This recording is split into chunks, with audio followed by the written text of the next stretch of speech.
This short tale starts benignly enough, with a friendly-seeming ghost playing with children, but when you learn the origins of the ghost and just why the ghost is moving the object around the room, it quickly gets a lot creepier.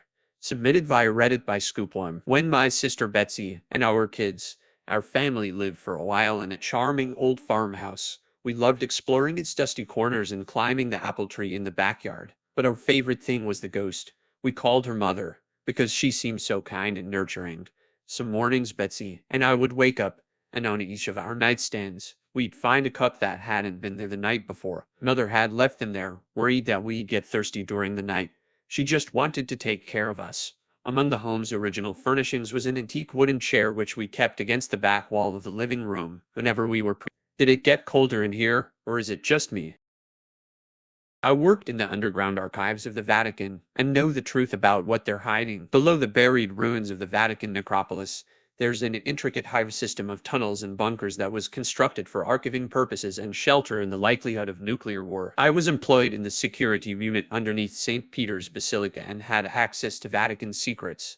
The secrets ranged from the skeletal remains of non-human extraterrestrial life to the third secret of Fatima, to the church's very own black book, to ancient and advanced technologies. One of the secrets involved a machine said to be built in the 1950s. It was created by a team led by a man named Father Ernetti. He was an Italian physicist, a respected historian, and a Benedictine monk. With the help of 10 other scientists, Father Ernetti built the chronovisor with the ability to see into the past and potentially. Stories came out about how Ernetti and his team had used the machine and witnessed the last days of Christ, including the Last Supper and crucifixion. Had they witnessed firsthand speeches by Napoleon in the early 1800s and Cicero to the Roman Senate in 63 BC. But images from the chronovisor were leaked, and the conspiracy was easily debunked. What people don't know is that the chronovisor was a fabrication planted by the Vatican and spread to the public to misdirect attention away from any potential real leaks in the future of what they'd actually built. And the church's plan worked perfectly,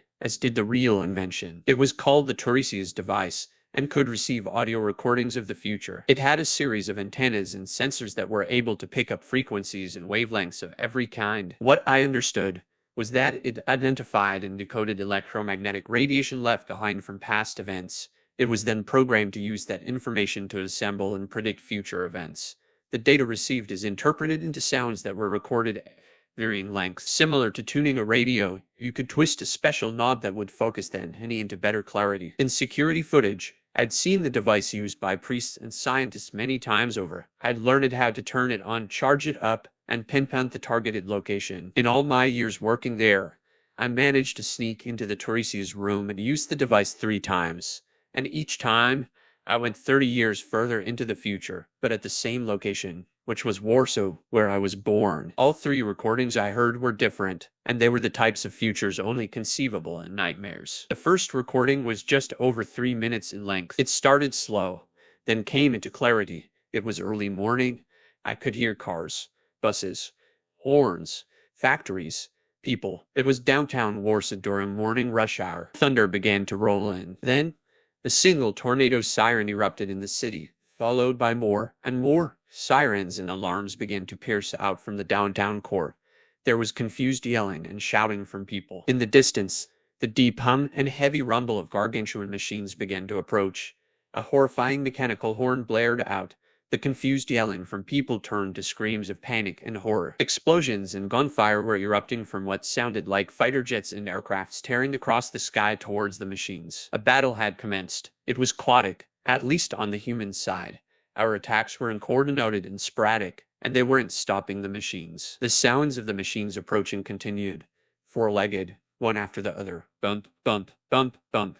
Never breaking pace, never slowing, never backward. Not fast, but unstoppable. The battle against them raged as the machines got to the city. An impossibly loud sonic boom erupted. I assumed it was in it because everything on the human side went quiet, except for the humans. They continued to yell and scream as the machines rolled over the city, destroying it completely. Then the screaming and yelling stopped, and there were only the machines. The machines continued onto the next city, their horrendous sounds getting quieter as they disappeared over mountains. It was the scariest thing I'd experienced in my life at that moment, hearing those large, mechanical horns blaring for miles away before they even got to the city.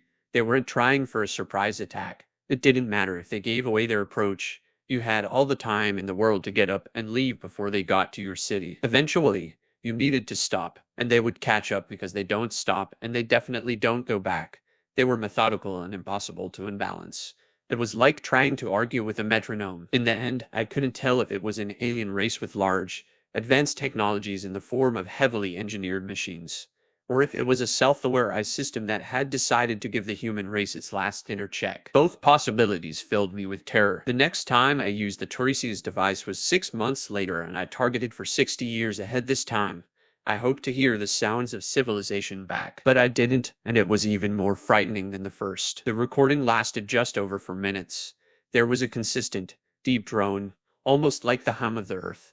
Then there were other sounds, distinct and frightening but irregular and warped by some form of compression. I enhanced the recording and passed it through several filters and discovered the sounds were distorted because they were underwater. Warsaw was underwater, a lot of water. The sounds were analyzed and notified me of some frightening information.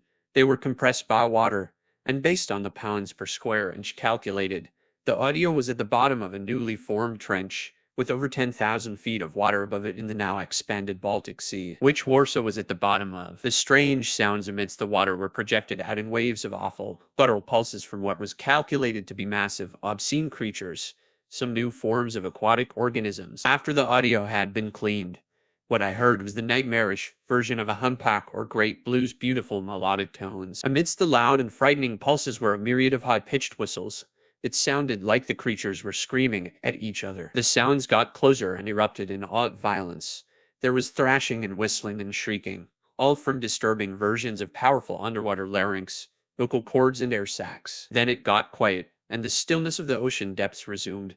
The recording ended. It was a full year before I brought myself back to the Tiresias device for a third listen. I inputted the details for 90 years ahead and hoped for a better future this time. What I got was something worse. This recording was over 5 minutes long and had a perfect connection to the time and place I'd targeted. But there was nothing to hear. No drone, no static, no atmosphere of any kind, none of the haunting crackling of the planet's magnetic field. There was nothing to clean up or run through filters. No pops or clicks to decipher, though I did all of that anyway, but received nothing back. The recording carried something more frightening than the bottom of the ocean. It carried the empty sound of space, the vast dark areas between stars and planets filled with nothing. My filters couldn't detect the hum of stars or planets nearby. It appeared there was nothing at all. Everything was gone. It was a terrifying thought that there was a point in not only our future, but likely the entire universe, where it would all end. There would be nothing. Not a void or an abyss. Just nothing. I once hunted a strange and unknown animal. I wouldn't be telling the story if not for my dog. Such beauty. Yes, I know I was just a hunter, yet I always found myself in complete unfront of nature. Sometimes I could forget the hunting to focus on the exploring. After all, I was living near a forest that fueled my curiosity. The fresh air, the flora, the greenery, and the forest sounds of which I like to call the nature's song constituted a small part of the many things I loved about our dear planet. One day, however, the exploration went too far and dire consequences followed. It was 2 years ago on a beautiful Saturday afternoon. A dog Mace, a Weimaraner, and myself followed the trail of an elusive deer fawn that kept on escaping us since noon. Its behavior seemed unnatural, as if it toyed with us and wanted us to understand that we could catch it. This in return fueled my resolve, with an anger that reached new heights at each of its escapes.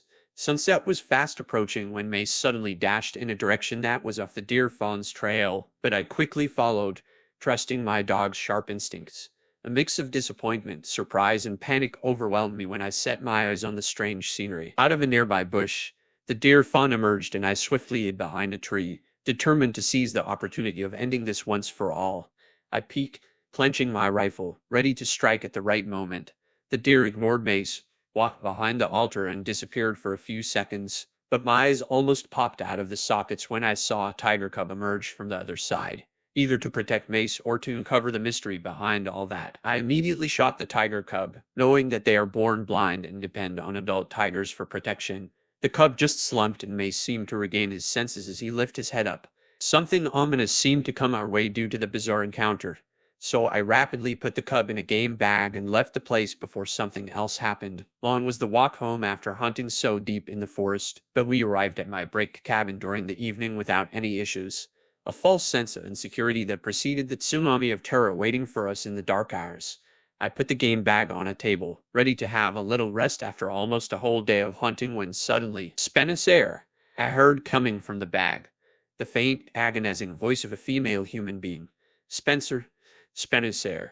I could not believe my ears. I crept towards the bag, ignoring the dread, and opened it. I almost fell backwards when I saw that the tiger cub had transformed into a snake, agonizing on my table and calling my name. You not staying alive, it said, before it laughed, as disturbing as it may seem. Mace started barking at something lurking in the shadows outside. I went to a window and peeked to see many animals, from bears to packs of wolves, roaming around the cabin.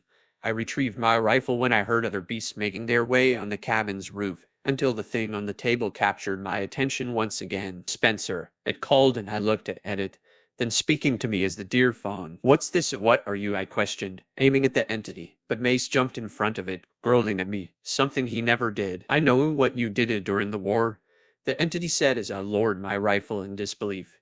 You must obey, it added. At that instant, I heard a heavy beast charging towards the cabin while I trembled, waiting for the animal to just bring the habitat down.